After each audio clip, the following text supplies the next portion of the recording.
जीवन उतार और चढ़ाव से भरा हुआ है। जीवन में परिश्रम तो हर कोई करता है, लेकिन सफलता जरूरी नहीं कि हर एक व्यक्ति को मिल जाए। कुछ लोग निरंतर परिश्रम करते हैं, लेकिन जब उन्हें असफलता मिलने लगती है तो वह स्वयं पर विश्वास रखना छोड़ देते हैं और फिर उन्हें लगने लगता है कि अब तो उनके जीवन का कोई महत्व नहीं। दुनिया में कई ऐसे लोग हैं जो असफलता प्राप्त करने की ऐसी कहानियां लोगों में आत्मविश्वास जगाती हैं और बताती हैं कि जीवन में सफलता प्राप्त करना आसान नहीं। लेकिन जो व्यक्ति स्वयं पर विश्वास रखता है, लगातार मेहनत करता है, धैर्य रखता है, एक दिन निश्चित ही वह सफल होता है। दुनिया भर में कई सारी प्रेरणादायक कहानियां मौजूद हैं जिससे आप प्रेरणा पा सकते हैं। ऐसी ही यह प्रेरणादायक कहानी है जिसे सुनकर आपको स्वयं पर विश्वास होने लगेगा। एक बार एक व्यक्ति जीवन में अपनी असफलताओं से हताश होकर चुपचाप बैठा हुआ था। उसकी निराशा देख भगवान स्वयं उसके सामने प्रकट हुए। उस व्यक्ति ने भगवान से पूछा, मैंने अपने जीवन में बहुत कड़ी मेहनत की, लेकिन मुझे अब तक सफलता नहीं मिली।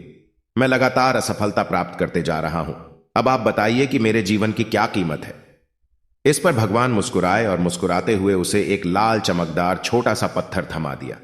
व्यक्ति ने पूछा, इस पत्थर का मैं क्या करूं? ईश्वर ने कहा, तुम इस पत्थर को लेकर जाओ और बाजार में इसकी कीमत जानकर आओ। ध्यान रखना, इस पत्थर को बेचना नहीं है। ईश्वर के कहे अनुसार वह व्यक्ति उस लाल चमकदार पत्थर को लेकर बाजार में उसकी कीमत झांक करने निकल पड़ता है। सबसे पहले उसे राह पर एक संतरा बेचने वाला आदमी दिखता है।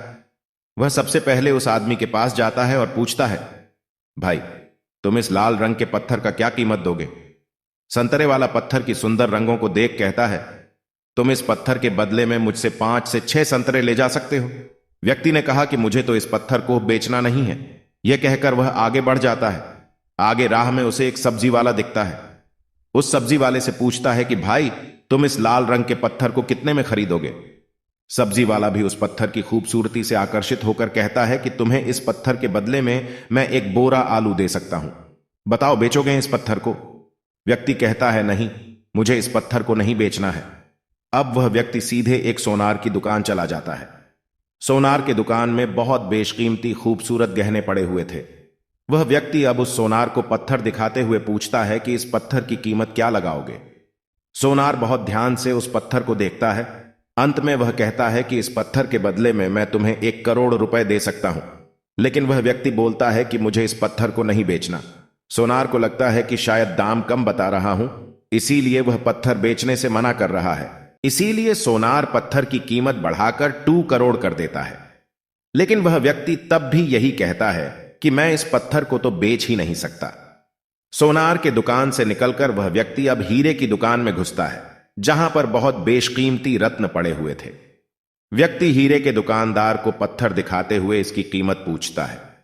हीरे का व्यापारी लगभग 10 मिनट तक पत्थर को बहुत ही बारीकता से जांच करता है और अंत में वह एक मलमल के कपड़े पर उस पत्थर को रखकर उसके सामने अपना सिर टेक लेता है। व्यक्ति पूछता है कि इसकी कीमत कितनी है? तब हीरे का व्यापारी कहता है, अरे भाई, तुम्हें यह कहां से मिला? यह तो दुनिया की अनमोल रत्न है, जिसे तो दुनिया की पूरी दौलत लगा दो तब भी खरीदा नहीं जा सकता। यह सुन वह व्यक्ति बहुत अचंभित हो जाता है और वह सीधे ईश्वर के पास आता है और सारी घटना भगवान को बताता है। उसके बाद पूछता है कि ईश्वर, अब तो बताइए कि मेरे जीवन की कीमत क्या है? तब ईश्वर कहते हैं कि संतरे वाले, सब्जी वाले, सोनार वाले और हीरे वाले सभी ने तो तुम्हें तुम्हारे जीवन की कीमत बता दी है। व्यक्ति कहता है, मैं समझा नहीं। तब ईश्वर उसे विस्तार पूर्वक समझाते हुए कहते हैं कि तुम किसी के लिए पत्थर के टुकड़े के समान हो तो किसी के लिए अनमोल रत्न। जिस तरह सबने अपनी अलग अलग जानकारी के हिसाब से इस पत्थर की कीमत बताई, लेकिन उस हीरे के व्यापारी ने इस पत्थर की असली पहचान कर ली। ठीक उसी तरह इस दुनिया में तुम कई लोगों के लिए एक मामूली इंसान हो, भले ही तुम में कितना भी हुनर क्यों ना हो, लेकिन वक्त के साथ यह हुनर जरूर निखर कर आता है। तुम्हें बस परिश्रम और धैर्य की जरूरत है। इस कहानी से हमें यही सीख मिलता है कि हर मनुष्य को खुद पर विश्वास रखना चाहिए। यदि व्यक्ति को खुद पर विश्वास नहीं तो उसके जीवन की कीमत कुछ भी नहीं, क्योंकि जिसे खुद पर विश्वास होता है और वह परिश्रम करता है तो एक दिन हीरे के व्यापारी की तरह उसकी कीमत लोगों को समझ आने लगती है।